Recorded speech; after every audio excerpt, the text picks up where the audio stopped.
শান্তনু সেনের পর আরাবু দল বিরোধী কার্যকলাপের জন্য তাদের নাকি শৃঙ্খলা রক্ষা বাহিনী থেকে সাসপেন্ড করা হয়েছে। দেখুন, শান্তনু বাবুর অপরাধটা কি ছিল? আরজি করের কাণ্ড নিয়ে তিনি মুখ খুলেছিলেন, বিতর্কের কিছু অন্যায়কে তিনি তুলে ধরেছিলেন। আমরা বিরোধী, আমরা বলতে গেলে আমাদের উপরে বিভিন্নভাবে দমন পীড়ন হচ্ছে। শাসক যখন বলেছে, শাসকের পক্ষ থেকে বলেছে তাকে তাকে কি হয়েছে, তাকে সাসপেন্ড করেছে। আর আরাবুল ইসলাম নতুন করে বলতে লাগে না, অনেক আগে সাসপেন্ড করা দরকার ছিল। পঞ্চায়েত ভোটে যেভাবে হিংসা করেছে, ইতিপূর্বে একবার সাসপেন্ড করেছিল সেই অধ্যাপিকাকে জব করার জন্য। ওদের তখন সাসপেন্ড হয়, তখন প্রত্যাহার। আরাবুল ইসলাম নিয়ে কোনো প্রশ্নই থাকছে না, আবার পরে কয়েকদিন পরে সাসপেনশন তুলে নেবে। ব্যাপারটা হচ্ছে তৃণমূল কংগ্রেসের মধ্যে শৃঙ্খলা নেই, ও কাকে সাসপেন্ড, দল কাকে সাসপেন্ড করে।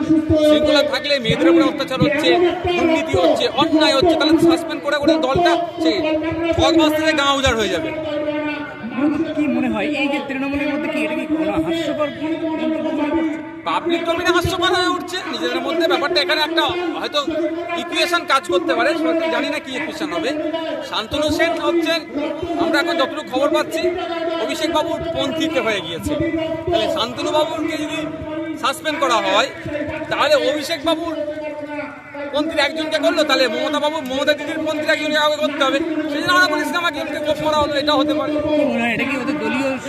দলীয় কোন্দলের জন্য এগুলো হচ্ছে, তবে বুঝতেই পারছি আদর্শ নিয়ে এরা কাউকে সাসপেন্ড করেনি। হাসপুর শিবিরের এই ধরনের সিদ্ধান্ত কেন নিচ্ছে 26-এ ভোট বলে? দেখুন, এটা সাময়িকের জন্য, এদের সাসপেনশন কখন উঠবে কেউ জানে না। আমাদের এখানে সাসপেন্ড করে রেখেছে, দেখুন না, আমাদের এখানে কয়েকজনকে সাসপেন্ড করছি দল বহির্ভূত আচরণের জন্য। কোনোভাবেই তাদেরকে আর পাত্র দিচ্ছি।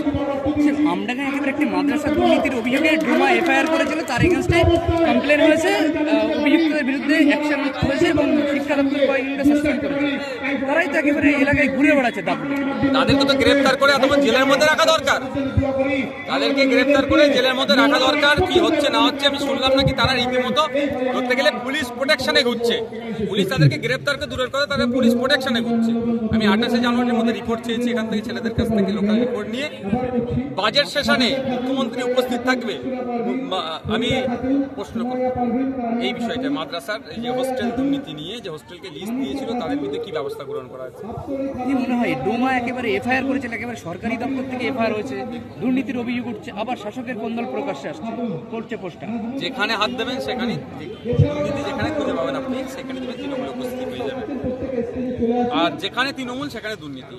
ওই মাদ্রাসা থেকে শুরু করে মন্দির, মসজিদ থেকে শুরু করে গির্জা, যেখানে তৃণমূল আছে, যেখানে সেই মাদ্রাসার জমি ঝেড়ে দিতে পারে, মন্দিরের দেবত্ব সম্পত্তি ঝেড়ে দিতে পারে, গির্জা সম্পত্তিরা নিয়ে নেবে। এমনি তো বাদ দিন, আপনি কদিন আগে দেখলেন না, বিধবা ভাতা থেকে স্বামী বেঁচে আছে, মহিলাকে বিধবা দেখিয়ে বিধবা ভাতা দিচ্ছে, আবার 3000 টাকা কাটমানি নিয়েছে তৃণমূলের নেতা। এই দুরবস্থা এদের। সমব্যাথী প্রকল্প আছে না, মারা গেলে কত টাকা দেয় কাফন বা দাহ করার জন্য, কবর দেওয়ার জন্য, খোঁজ নিয়ে দেবেন, সেখান থেকে 500 টাকা ছাড়ে না, কাটিং করে নেয়। অনেক মানুষ তো টাকা দেয়, তাহলে কাটিং 500 টাকা হয়তো করে নেয়। সমব্যাথী বা এইগুলো তো ম্যাক্সিমাম মানুষ অ্যাপিয়ার করেই না। জানাতে হবে তো, জানানোর দায়িত্ব তো রাষ্ট্রের। জানানোর দায়িত্ব রাষ্ট্রের, তোমার এই অফার আছে, তোমার জন্য এই প্রকল্প আছে রাজ্যের মানুষের জন্য, এটাতে কে অ্যাভেল কে ডিসঅ্যাভেল। আমি যদি অ্যাভেল হয় আমি অ্যাপ্লাই করব, আমি যদি অ্যাভেল না হয়, ডিসঅ্যাভেল হয়, তাহলে আমি করবো না। এই যে সমব্যাথী যে প্রকল্পটা আছে, এটা তো একেবারে মানুষ তো শব্দেও সামনে রেখে অনুদান চাইতে যাবে না সরকারের কাছে, কিন্তু কোথাও মনে হচ্ছে একটু কমতি রয়েছে। না, এমনও তো আছে এইরকম অর্থের অভাবে সব দাহ করতে পারবে না, শেষকৃত্য সম্পূর্ণ করতে পারবে না, এমনও আছে তো। আরে না খেতে পেয়ে মারা যাচ্ছে যখন ভাবতে পারছেন না, আপনি আপনার না খেতে পেয়ে মারা যাচ্ছে, আত্মহত্যা করে নিচ্ছে কি আর্থিক অনটনের কারণে, তাহলে ওটা করতে পারবে না কেন? তো ব্যাপারটা হচ্ছে ওটা তো ঠিক সিস্টেম আনতে হবে। ওটা দায়িত্ব কাদের নেওয়া দরকার? পঞ্চায়েত থেকে আমরা মেম্বার পাঠাচ্ছি আমাদের বুথ থেকে, কাকে? একজন জনপ্রতিনিধিকে। জনপ্রতিনিধির কাজ হবে কি, সে ওই বুথের 1000-1500 মানুষকে দেখভাল করা। তারপরে আমরা কি পাঠাচ্ছি? সমিতির মেম্বারকে। সমিতির মেম্বারের কাজ কি হচ্ছে? 1000-4-5 মানুষকে দেখভাল করা। জেলা পরিষদকে পাঠাচ্ছি কি করতে? ওই 3টে পঞ্চায়েতের প্রায় 3টে পঞ্চায়েতের মানুষকে দেখভাল করা। এমএলএ কে কেন পাঠাচ্ছেন?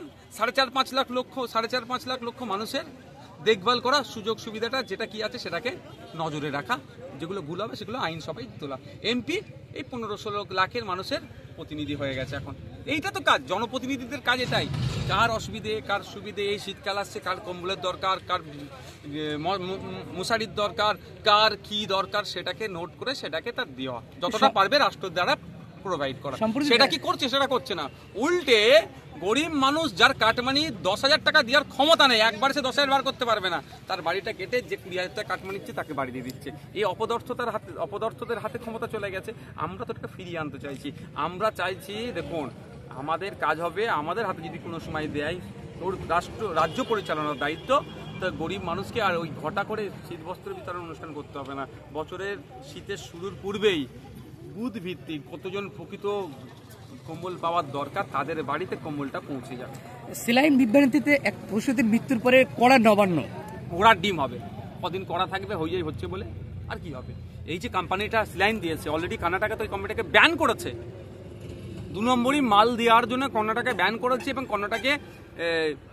কর্ণাটকের হেলথ মিনিস্টার একটা বড় আর্টিকেল লিখেছে, নিউজ পেপারে এসেছিল, ন্যাশনাল লেভেলে নিউজ পেপারে আর্টিকেল লিখেছে এটাকে কি করে। তখন আমাদের রাজ্যের সরকার এটাকে ব্যবস্থা গ্রহণ করতে পারেনি। ন্যাশনাল পেপার তো রাজ্যে তো আছে, রাজ্যের দপ্তরে থাকে তো ন্যাশনাল পেপার। যদি বলেন আমি কোন খবরে ছেপেছে না জানি না, ঠিক কথা, ন্যাশনাল পেপারে ছেপেছিল, সেই পেপারে কাটিং আমার কাছে আছে। অ্যাকচুয়ালি এরা তোলাবাজি বেশি দিয়েছে, কাটমানি বেশি দিয়েছে, হয়তো এরা বেশি টাকা দিয়েছে। একটা সিলাইন 20 টাকায় কিনবো, 200 টাকার বিল বানাবো, তোমাকে 180 টাকা দিয়ে দেবো, এই ধরনের হতে পারে। ওই 180 টাকার চক্করে পড়ে মানুষ মারা যাচ্ছে। আরে আমার তিলোত্তমতে এই প্রতিবাদটা করেছিল, অবৈধ ওষুধ আসছিল, মানে যেটা মানে আপনার উইদাউট, মানে যেটা খেলো মাল আসছিল, খারাপ মালপত্র আসছিল, ঔষধগুলো হচ্ছে ভেজাল আসছিল, এর প্রতিবাদ তো করেছিল। এরপর তো টার্গেট এটাই ছিল। তো তিলোত্তমার চোখে আগুন দিয়ে দেখিয়ে দিয়ে গিয়েছিল এই অন্যায়গুলো হচ্ছে। ভাই তৃণমূল কংগ্রেসের সাথে আমরা দেখেছি যে বিরোধীদের আগে ঝামেলা হতো, এখন তৃণমূল কংগ্রেসের সাথে তৃণমূল কংগ্রেস এটা আগে না, শুরু থেকে তৃণমূল লড়াই করছে। কাগের মাংস খায় না, তৃণমূল সাথে মারামারি করে। Thank you.